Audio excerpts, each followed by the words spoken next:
Bismillahirrahmanirrahim. Assalamualaikum warahmatullahi wabarakatuh. Alhamdulillahirabbil alamin wal aqibatu lil muttaqin wala udwana illa 'alal zalimin. Wassalatu wassalamu ala sayidina Muhammadin wa ala alihi wa sahbihi wa man ittaba'ahum bi ihsan ila yaumiddin.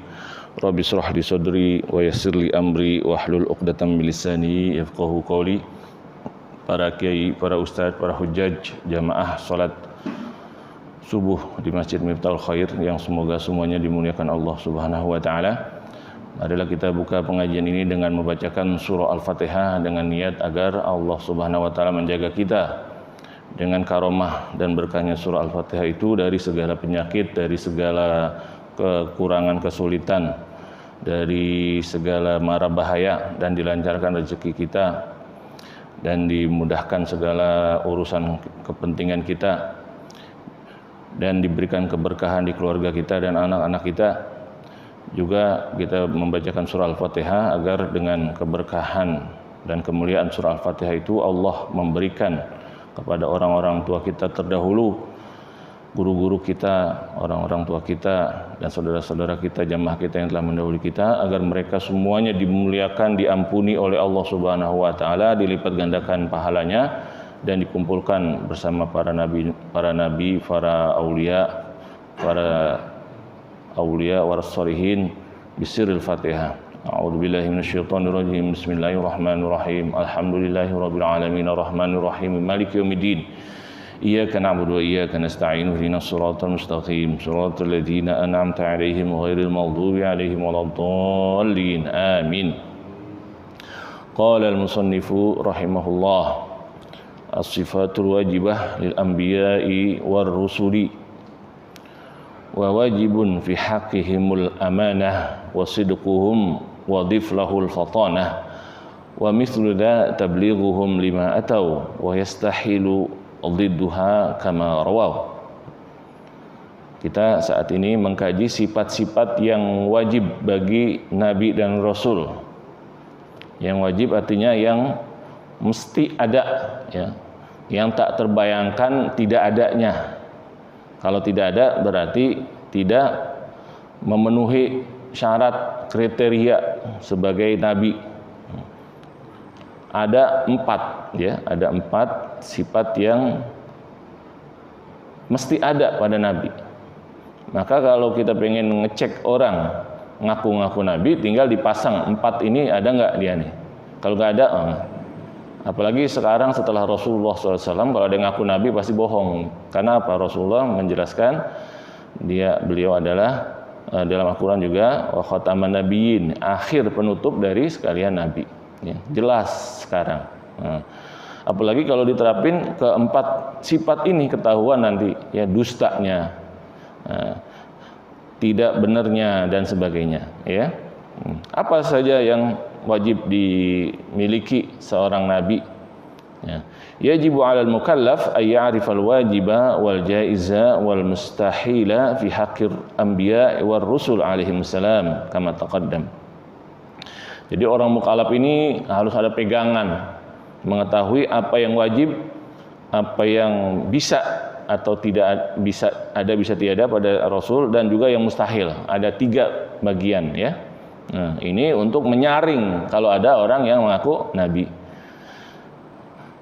Kemarin tentang ketuhanan kita menyaring kalau ada yang ngaku-ngaku atau menunjuk-nunjuk adanya Tuhan selain Allah. Maka tinggal kita saring dengan sifat-sifat Allah, maka semuanya itu selain Allah akan gugur, ya. Selain Allah itu akan gugur. Nah, akan terkena sifat yang 20 itu. Jadi sifat yang 20 itu dulu adalah untuk apa? Menyaring. Gampang orang untuk diterapin sifat yang 20 itu, ketahuan.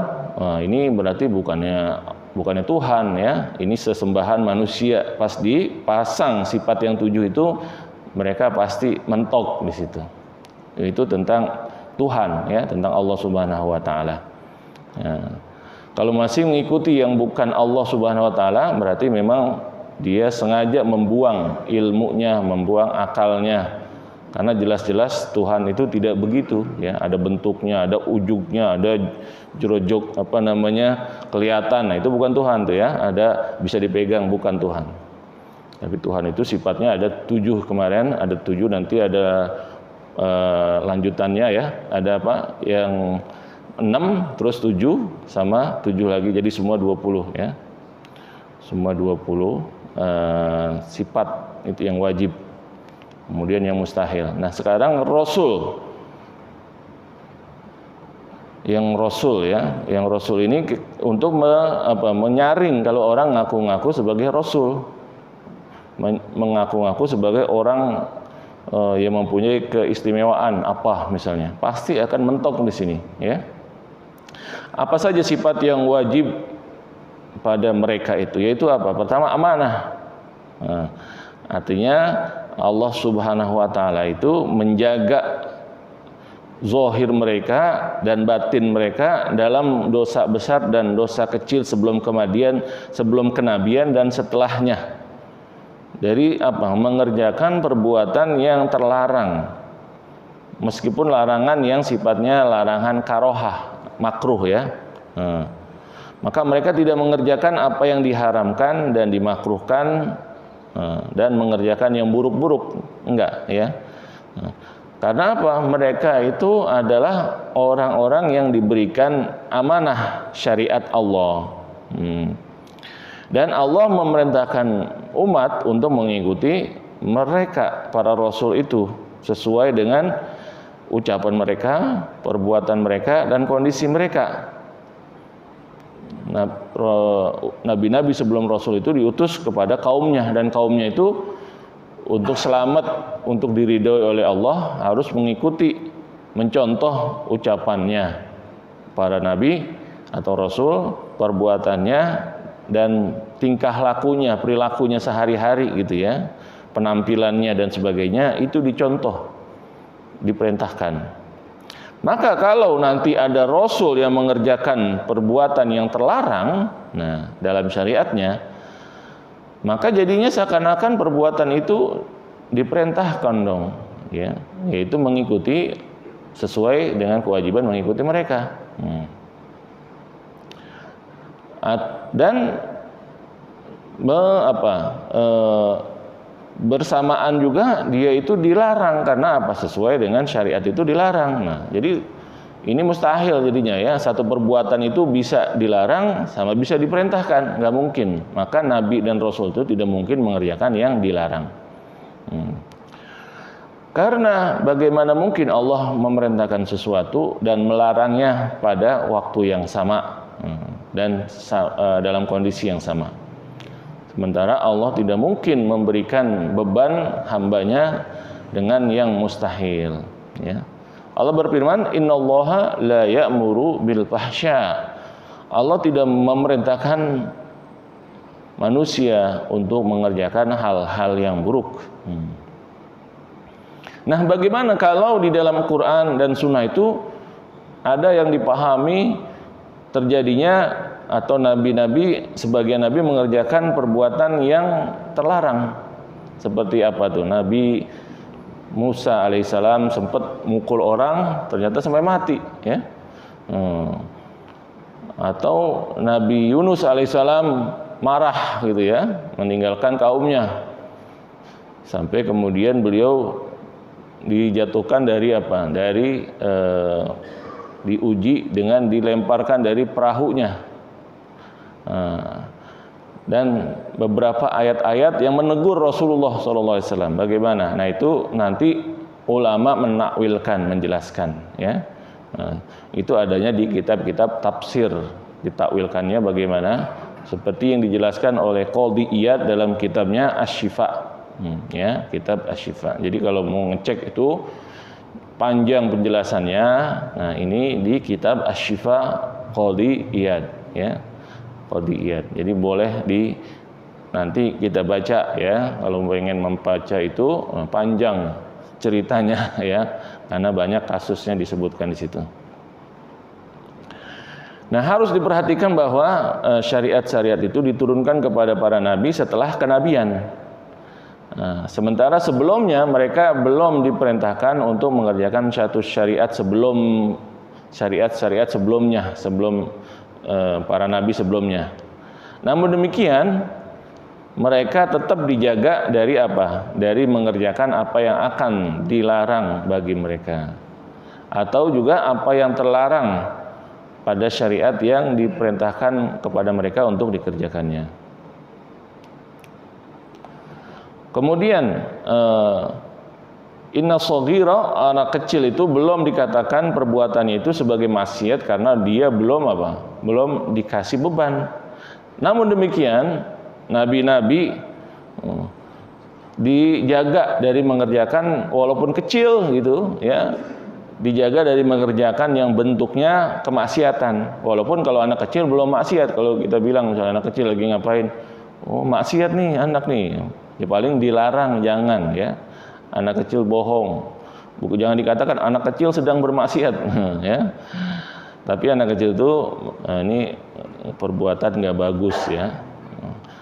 Dia kita latih supaya nggak bohong.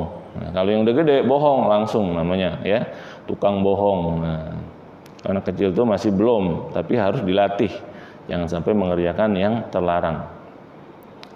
Nah, jadi dari kecil pun para nabi-nabi itu sudah dijaga dari perbuatan yang nanti dilihat sebagai kemaksiatan ya. Nggak ada bohongnya, nggak ada maksiatnya. Itu yang pertama. Yang kedua adalah sidik. Sidik itu artinya apa?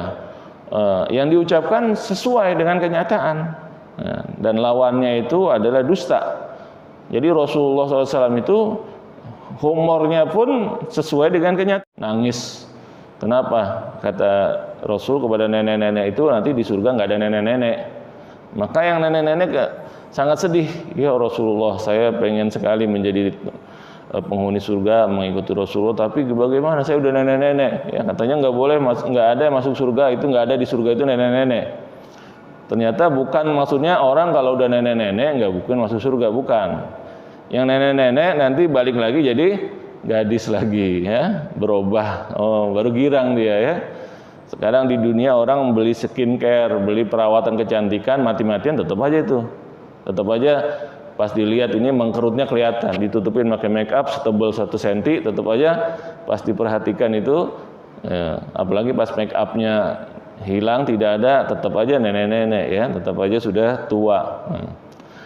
Diapain pun dia tetap nggak bisa kembali muda. Tapi kalau masuk surga maka kembali muda ya. Jadi gampang, tinggal berlaku baik, melakukan ketakwaan, kesolehan, nanti balik lagi jadi muda, lebih cantik ya, berkali-kali lipat. Jadi yang diucapkan Rasul itu pasti sesuai dengan kenyataan. Karena apa? Karena dusta itu maksiat ya. Maka adanya maksum, dijaganya para nabi dari kemaksiatan itu berarti mereka tidak mungkin dusta ya. Maka kewajiban sidik atau kejujuran para nabi itu masuk dalam kemaksuman para rasul. Bahkan para ulama menegaskan sifat ini, menekankannya karena apa? Sangat pentingnya pada diri para nabi. Karena apa? Mereka memang penyampai. Kalau penyampai dari Allah terus tidak jujur, bahaya ya. Tidak jujur itu nanti bahaya. Maka wajib meyakini bahwa mereka benar-benar jujur dengan apa yang mereka sampaikan dari Allah Subhanahu wa taala. Tidak ada yang ditutupi ya. Tidak ada yang ditutupi. Kecuali memang yang nggak boleh disampaikan. Tidak semua yang diketahui Rasul itu harus dijelaskan. Tidak ya. Yang disampaikan itu hanya yang diperintahkan untuk disampaikan ya.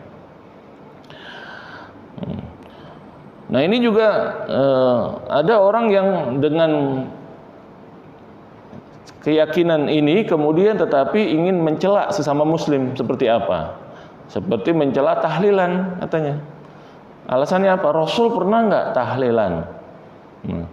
Seperti yang kita lakukan. Maka kalau dijawab tidak, berarti kalau kita mengerjakan tahlilan seakan-akan kita mengatakan Rasul dulu enggak menyembunyikan masalah tahlilan.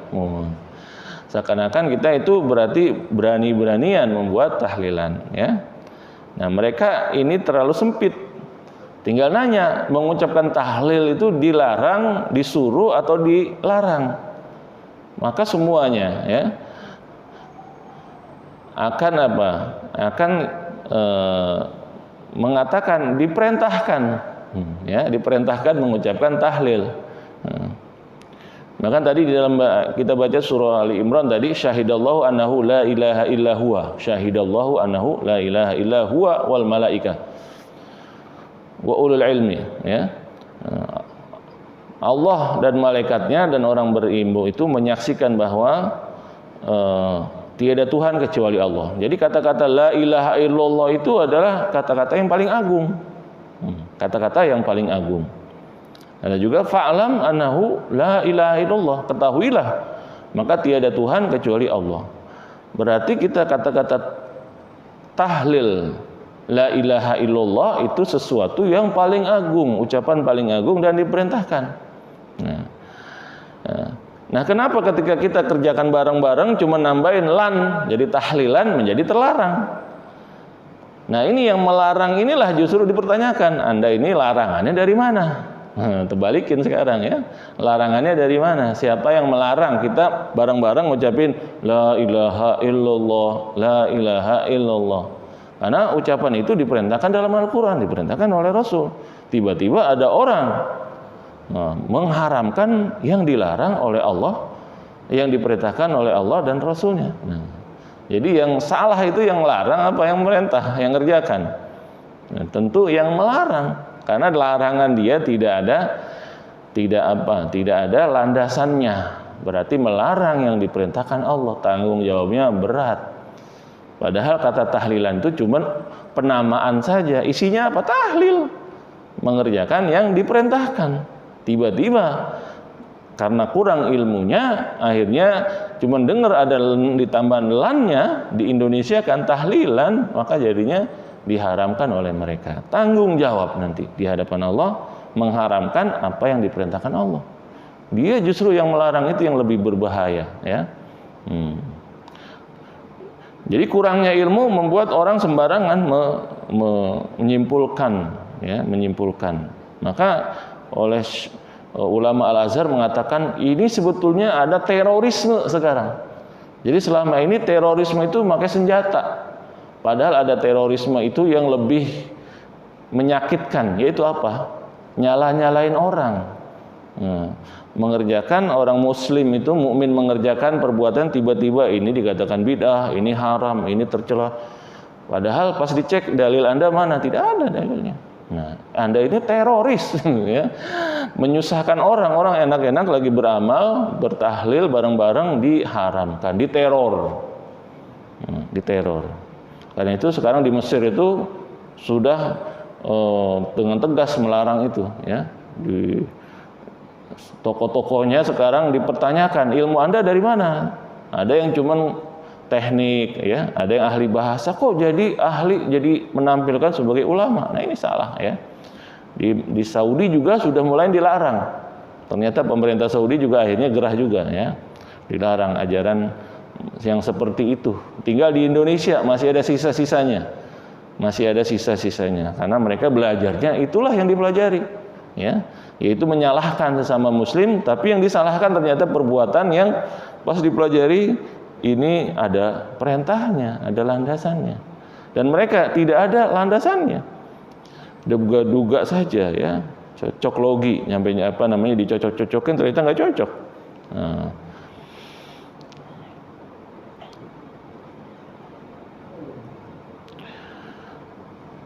Jadi mereka itu menyampaikan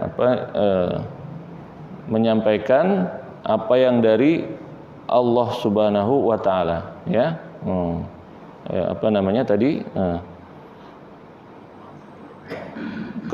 Kebenaran atau kejujuran para Rasul sallallahu alaihi wasallam, ya. Yang kemudian fatonah, ya. Yang kedua ini adalah amanah, ya, yang amanah, kemudian as-sidq, kejujuran, kebenaran dari mereka itu yang disampaikan itu harus sesuai dengan kenyataan, ya, kenyataan. Allah menjelaskan tentang kejujuran atau kebenaran para rasul dengan ucapannya, dengan firman-Nya, wa sadaqallahu wa rasuluhu. Wa sadaqallahu wa rasuluhu. Dan benarlah Allah dan Rasulnya. Nah, maka ini ya surah ini juga, dari surah ini juga kita mengucapkan, habis baca Al-Quran mengucapkan apa? Shadaqallahul azim. Shadaqallahul azim, ya. Menyatakan, mengambil dari surah Al-Ahzab ini, Shadaqallah wa rasuluh. Ketika mengucapkan, mendengar ayat Al-Quran, kita ucapkan Shadaqallahul azim, ya. Dan itu dilakukan oleh ulama-ulama ahli qiraat yang pakarnya Al-Quran. Kita baca Al-Quran itu kayak Hafaz an Asim. Yang kita baca itu Hafaz, ya, Imam Hafaz dari Imam Asim. Kemudian Imam Hamzah, Imam Kumbul, Imam Ibnu Katsir dan sebagainya. Ada qiraat sab'ah. Nah, mereka itu tercatat mengucapkan kalau baca setelah baca Al-Quran shadaqallah. Ya. Tetapi karena ajaran yang keliru kayak tadi, mereka mengatakan kita tidak dapatkan Rasulullah itu kalau baca Quran setelah itu selesai shadaqallahul azim. Shadaqallahul azim. Nah, itu ya. Jadi kekurangan, salah ilmunya, ya, salah ilmu akhirnya menyalahkan orang ngucapin shadaqallahul azim. Padahal diucapin oleh para imam-imam yang mengajarkan kita Al-Qur'an juga ngambil dari Quran shadaqallah. Maka ngucapin shadaqallah kok dilarang. Nah, ini kan karena ilmunya keliru, ya, keliru. Wali anallaha ayyadahum bil mujizat.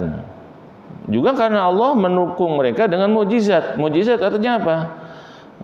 Membenarkan apa yang disampaikan. Saya nih nggak pernah bohong. Buktinya apa? Coba lihat apaan, ya, mujizatnya. Nah, yang saya bilang itu terjadi, benar terjadi, misalnya kan. Seperti terbelahnya apa? Bulan, ya. Dan lain-lain mujizat Rasulullah SAW itu, yang nggak bisa ditolak orang lagi, yang nggak bisa diingkari, memang nyata jelas kejadian di depan mata. Untuk apa? Mendukung kebenaran apa yang disampaikan. Nah, sementara Allah tidak mendukung orang yang berdusta, ya, orang yang berdusta. Kemudian yang ketiga, fatonah. Fatonah itu artinya cerdas, kuat dalam memahami dan kuat dalam berdebat, berdalil, sehingga mereka bisa menunjukkan hujjah atas kebenaran apa yang mereka sedang ajak kepada umatnya, dan bisa membantah atau menunjukkan kebatilan orang-orang yang menentangnya. Karena apa? Karena mereka menyampaikan risalah dari Allah Subhanahu wa taala, maka pastilah Allah memberikan kecerdasan, kemampuan berhujjah. Nah, sehingga yang disampaikan itu menjadi hujjah bagi manusia. Nggak ada lagi alasan manusia, saya nggak paham tuh penjelasannya, saya nggak ini tuh, nggak bisa, ya. Udah sejelas-jelasnya, udah segamblang-gamblangnya. Nah, nanti manusia itu tidak bisa beralasan lagi, ya, tidak beralasan lagi. Ini kondisi seluruh nabi-nabi dan rasul, seluruh nabi-nabi dan rasul. Allah berfirman, wa tilka hujjatuna atainaha Ibrahima ala qaumih. Dan itulah hujjah kami berikan kepada Ibrahim terhadap kaumnya, ya, terhadap kaumnya. Bukan berhala-berhala sembahan mereka. Susah dibilang berhala, bisa apa sih? Ya tetap aja mereka tetap menyembah berhala. Karena dari dulu kita ngikut-ikut orang tua begini. Ya. Akhirnya apa? Berhala-berhala itu dipecahkan, tinggal dikasih yang gede. Kampak yang memecahkan berhala tadi ditempel di tangan berhala yang besar. Akhirnya pas mereka melihat berhala-berhala itu hancur, maka mereka bertanya-tanya, siapa yang melakukan ini? Siapa yang melakukan ini? Nah, maka kesempatan Nabi Ibrahim mengatakan, tuh tanya tuh yang gede tuh. Tanya berhala yang paling gede, pasti tahu dia. Kenapa? Makanya.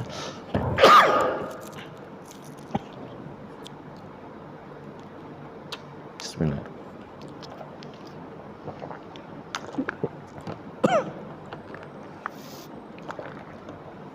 Coba tanya yang gede ya, barangkali karena Anda kan sering tanya tuh, minta kepada berhala yang paling gede. Coba barangkali gitu ya, Anda dapat jawaban ya, kata mereka nggak mungkin dia menjawab, dia nggak bisa ngomong ya.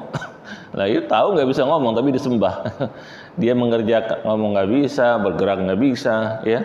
Wujudnya aja diciptakan, tapi Anda sembah-sembah juga. Maka mereka malu akhirnya kan. Malu, benar juga ya Nabi Ibrahim ini. Tapi tetap aja ngeyel tuh. Ya, keimanan itu susah diberikan oleh Allah, itu anugerah. Nah, umat Islam ini yang gampang beriman. Kita ini miliaran manusia beriman dengan benar. Nah, ya, ini anugerah dari Allah Subhanahu wa taala. Rahmat. Mereka itu sudah diunjukin begitu tetap aja. Nabi Ibrahim ini dikejar-kejar juga ya, dimusuhin. Padahal jelas-jelas ya.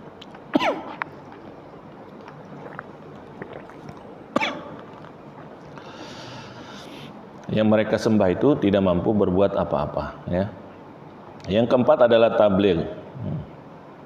Jadi para rasul itu menyampaikan dari Allah sebagaimana yang telah dijelaskan tadi ya.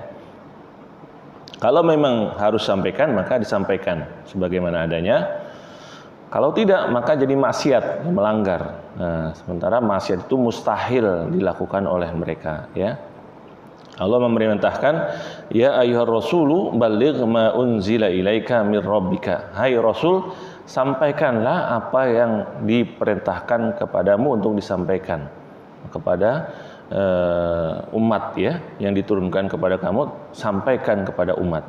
Sehingga Rasulullah SAW itu isinya walaupun tentang keluarganya ya, tentang kejadian di keluarganya itu disampaikan. Ya. Tentang beliau itu tentang istrinya yang saling cemburu satu sama lain disebut juga di dalam Al-Quran. Nah, tidak mungkin Rasulullah SAW menyembunyikan itu. Kenapa? Karena Al-Quran. Nah, ini jadi bukti justru ya. Jadi bukti tentang masalah pribadi saja disebut dalam Al-Quran dan disampaikan oleh beliau apa adanya. Kalau kita ini jangan ya, masalah keluarga misalnya kan disembunyikan, nggak sanggup kita. Tapi Rasulullah disampaikan apa adanya ya, tentang ya istri yang cemburu satu sama lain ya, sampai mengatakan Rasulullah itu katanya baunya bau apa tadi, kata dari mana tuh, makan apa tuh, dari madunya ya, dari madunya rumah yang satu, dia bilang kamu makan apa ini, padahal minum madu ya. Nah, karena ingin menunjukkan supaya Rasulullah SAW itu jangan makan di sono tuh ya, minum madu di madunya. Nah ini nanti saya udah nggak makan lagi di sono dah ya, tapi ditegur oleh Allah Subhanahu Wa Taala ya. Sampai yang lima tuharrimu ma ahallallahu lak ya. Ini jadi batuk-batuk ya, ini pas sudah habis ini kita cukupkan dulu ya. Ini kalau kena angin kadang-kadang sering ya ada gangguan. Baik, kita cukupkan ini pengajian kita pada pagi hari ini. Semoga kita terus menjadi dapat anugerah keimanan dan menjadi pengikut Rasulullah SAW. Kita tutup dengan membacakan doa ya. Astagfirullahaladzim, astagfirullahaladzim, astagfirullahaladzim. Allahumma sholli ala sayyidina Muhammad tibil qulubi wa dawaiha wa afiyatul abdani wa shifaiha wa nur absari wa diyaiha wa ala alihi wa sahbihi wasallam. Rabbana anfa'na bima 'allamtana wa 'allimna ma yanfa'una. Rabbana iftah lana wa li auladina wa li azwajina wa li talamidina wa li azwajina futul 'arifin wa waffiqna wa iyyahum fid din waj'alna wa iyyahum minal 'ulama'il 'amilin wa la taj'alna wa iyyahum minal qanitin wa la minal athimin wa la minal mu'tadin wa la minal dhallin wa la minal mudillin. Rabbi zidna ilma warzuqna fahma walhiqna bis solihin. Rabbana atina fid dunya hasanah wa fil akhirati hasanah wa qina adzabannar. Wa sallallahu ala sayyidina Muhammadin nabiyil ummi wa ala alihi wasallam walhamdulillahi rabbil alamin. Wassalamualaikum warahmatullahi wabarakatuh.